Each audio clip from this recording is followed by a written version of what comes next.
Hola guys, I'm Luke. I'm Ainsley. And we are Queenie.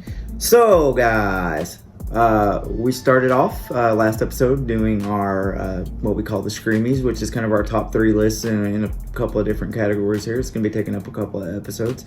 I did want to mention real quick, Nick Helm, who we interviewed for one at Not Just Another Comic-Con last year. He's got a comic book called Vengeance Emergence, really good comic book out. He contacted me and wanted me to do like a top 10 list of my 2021 geek stuff for his podcast that he does called on NH Media. So go check that out. Nick's a cool guy, so go check his stuff out. It's on Spotify, NH Media. Go check him out, and you'll hear my list on there. But we are going to continue with our list, our Screamies, if you will.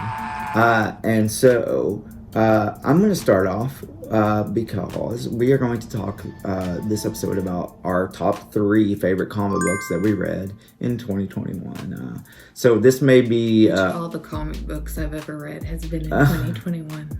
Okay then, see? So you're welcome. I am going to start off with my number 3, which is something that we haven't got to talk about on the show, and you haven't got to read yet, but it's really a cool book that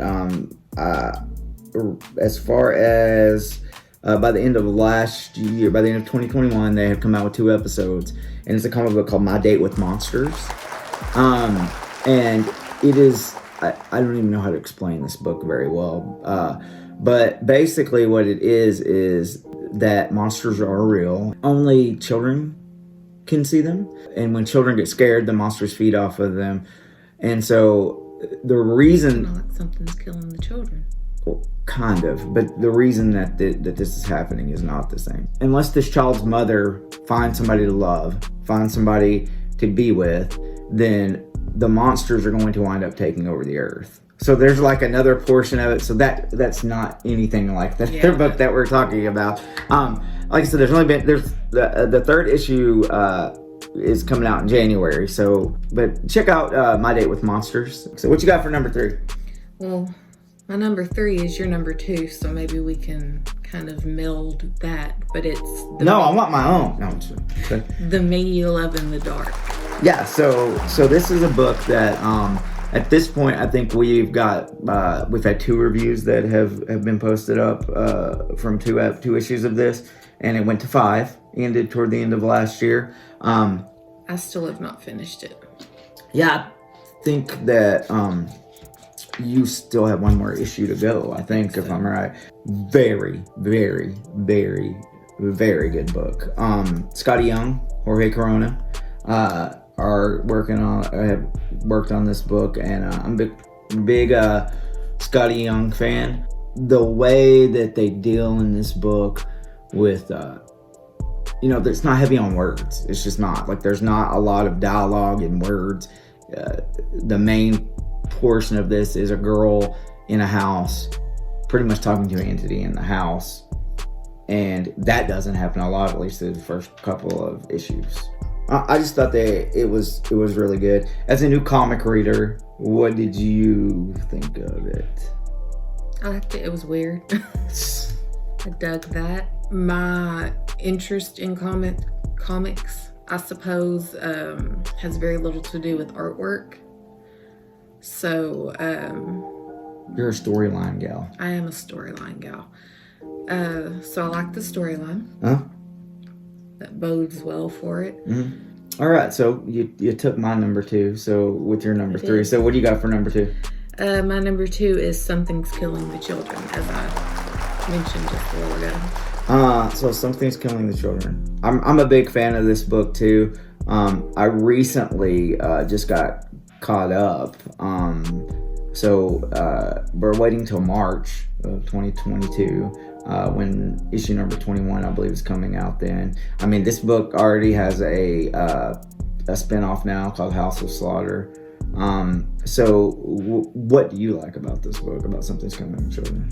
The storyline. It is super dark. I mean, if you can't get much darker than dead children. Yeah. But I do like that you mentioned the spinoff, the House of Slaughter.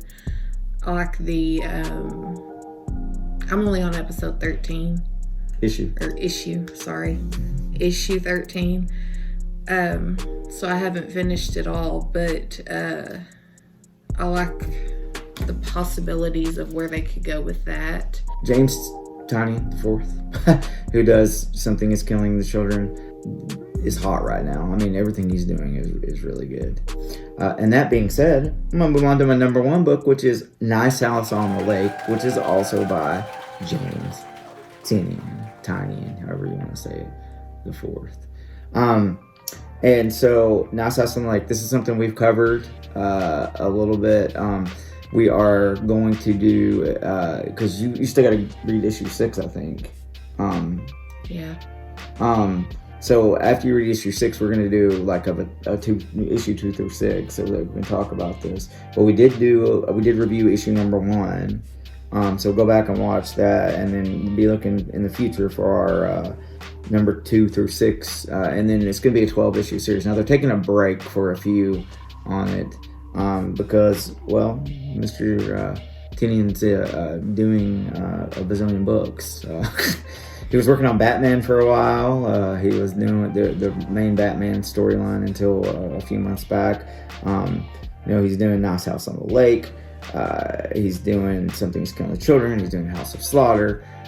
He's just doing a whole lot of junk right now. And I say junk by really good stuff that he's doing. So, Nice House on the Lake, I'm going to keep saying, check this book out. It's gone 6 issues. I've loved every second that I've read of it. So that's why I've got that in number 1 right now. And so to move over to your number 1. Yes. It's Basket Full of Heads. By Joe Hill. Yes, who is Stephen King's son. So you read that in graphic novel form, so that was like the whole run of that series. Right. They just came out with like the sequel to that or whatever is on. Oh, it has a sequel? Yeah, it's called Refrigerator Full of Heads. Do you want to talk a little bit about what the story is like about on Basket Full of Heads, and like basically a girl who goes to some island to hook up with her boyfriend, or not hook up, but meet up with her boyfriend. Turns out there's some people loose from prison. Some corrupt cops in town use that as a time to, or opportunity, I suppose, to try to get their hands on some lost, stolen money. This girl ends up in the middle of it, finds a sword, an old Nordic sword, that when she cuts the heads off of these people, the heads stay alive. It was super gruesome, super tongue-in-cheek, too, I felt like. His writing is a lot like his father's. If you like Stephen King, you'll like Joe Hill. I've heard a lot of people say that they that don't like Stephen King like Joe Hill. Really? Better, yeah. A couple of. Who doesn't like Stephen King? Put me in contact with these people. I will say I did not like the artwork, which I've said that I'm not an artwork type person, but this one I found almost to the point of confusion at times, because there were instances where there wasn't any dialogue, and you're supposed to gather what happened from the pictures. And it took me like doing a couple of double takes to be like, okay, now I get what's going on. So before we end, I did want to put a couple of what I would consider to be like honorable mentions for me in this category, because there are a couple of them that I don't know necessarily that fit into the category, but for what we would say would be. But I did want to mention, because a couple of my favorite comics of the year were Immortal Hulk, which ended this year, and there are a lot of horror elements in that, but for what we consider horror on the show, I mean, just because we're pretty hard on like what we would consider horror and what we wouldn't, as far as what our standards are for it. And the second one is another James Tiny in the fourth book. It's called Department of Truth. It's a little more sci-fi than it Is is. that the one you have me reading now? Yes, it's a little more sci-fi. It's about conspiracy theories and stuff than it is a little more in the sci-fi genre, the sci-fi horror. But it's really, really, really, really good. It's probably one of my, if not my favorite book of the year that I've read.